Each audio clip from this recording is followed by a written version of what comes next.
I'm gonna do a quick update video on the 56 F-100 swap. I was able to finish the exhaust, but I was not able to use any of the exhaust that was on there before when I had the L98 Corvette motor in it. I was able to use a lot of the other scrap that I showed in the video before. I only ended up buying a couple of elbows, so it came out pretty reasonable. I did use those Flowmasters that I had told you guys when I got on offer up for 20 bucks, and the other one was given to me from my brother, and it came out pretty good. It's basically a regular exhaust. The only difference is I had to add the O2 sensor bungs, and I found a little bag that they came in. I don't know if anybody needs to see this, but anyways, there's the part number.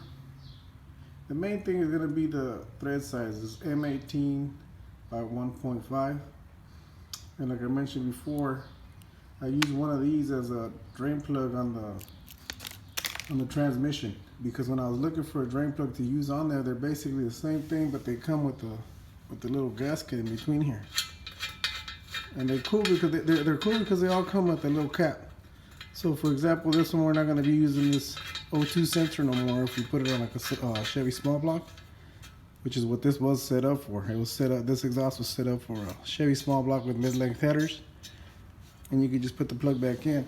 The only thing I do recommend is if you're using these bungs, is weld them a little bit at a time. This one I try to do a whole bead all the way around, and then when I went to take off this little cap, I couldn't get it off no more. I even tried pliers and everything, it just would not come off.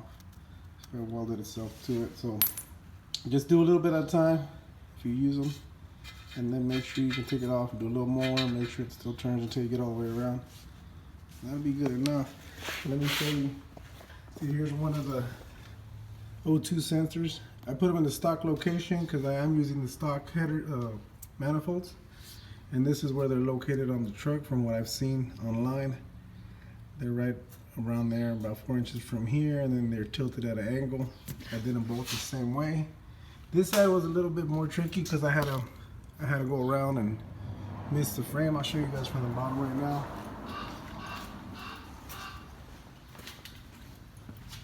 See, this one was easier because it went kind of straight down, but I still wasn't able to use that other exhaust. Let's see, here's the O2 sensor. You can barely see it, but it's right there. It's also in the same spot and it's at an angle going that way. And let me show you guys from the bottom. Nothing really fancy, but it works. Main thing to do is make sure that nothing leaks as far as the welds go.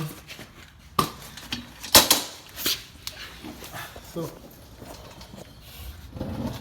see, they come out through there. I did use the stock connectors for the manifolds.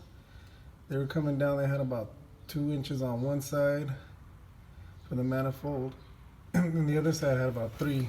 So I had to miss this right here. So I did have to buy this at 90 degree. Then I had another 90 degree to make that turn. I think they came out pretty good. And then I dumped them out right here. This one already had a 3-inch dump in the back, so I ended up having to buy another one to match it, at least the look. But so when you look at them, they look decent.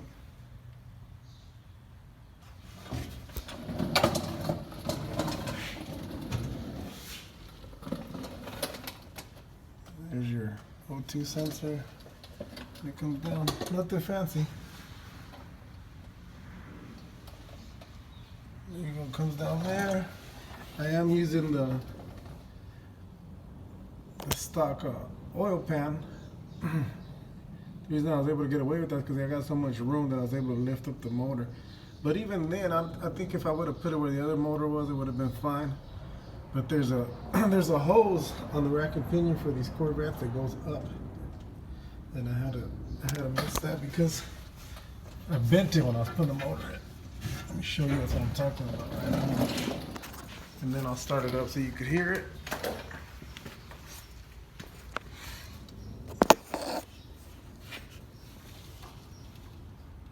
That hole's right there. Look at it. See, it goes up. This one right there. It goes up.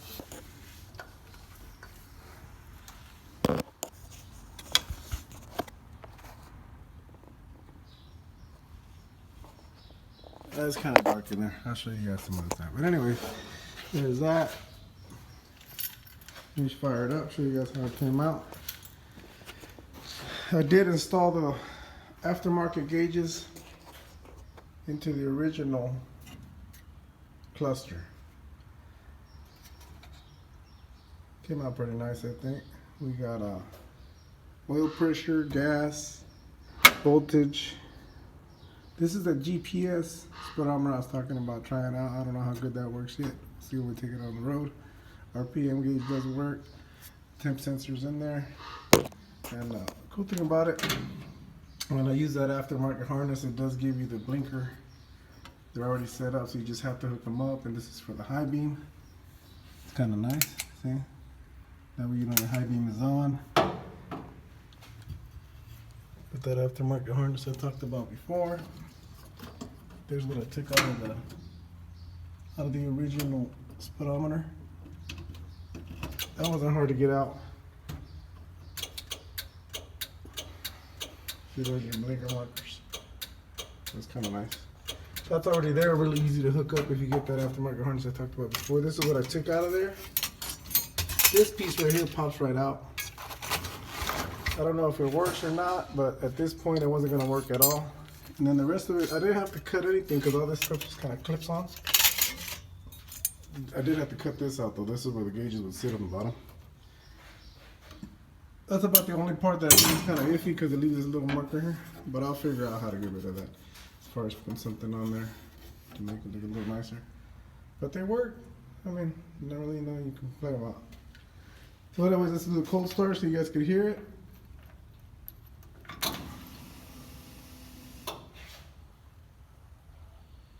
I like the way that RPM gauge does that. I wish I could get all of them to do that.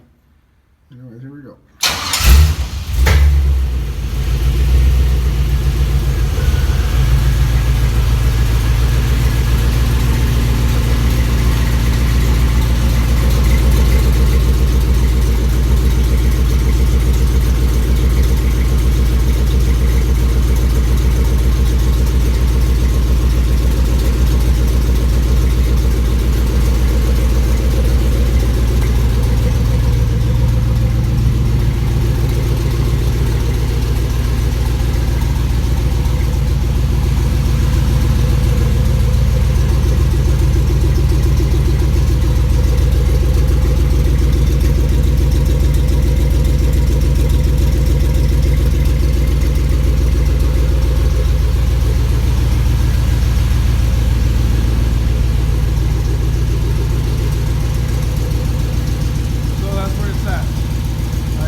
Flowmaster 40s with 2.5-inch pipe. They're dual from the stock manifold. I guess the stock pipes are 2.5. I didn't change anything. I used where they connected to the manifold, like I said before. There was a little piece there, which was a good thing.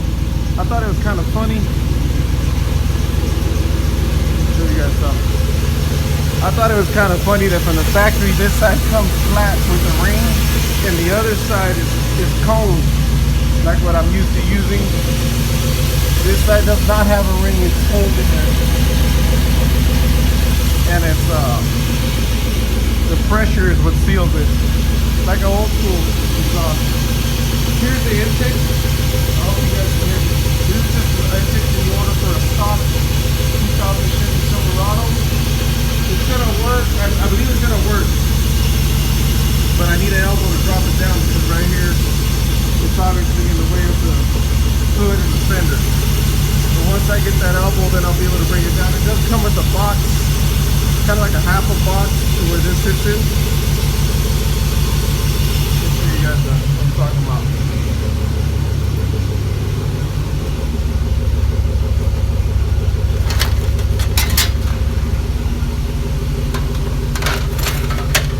This is the rest of the rest of the box.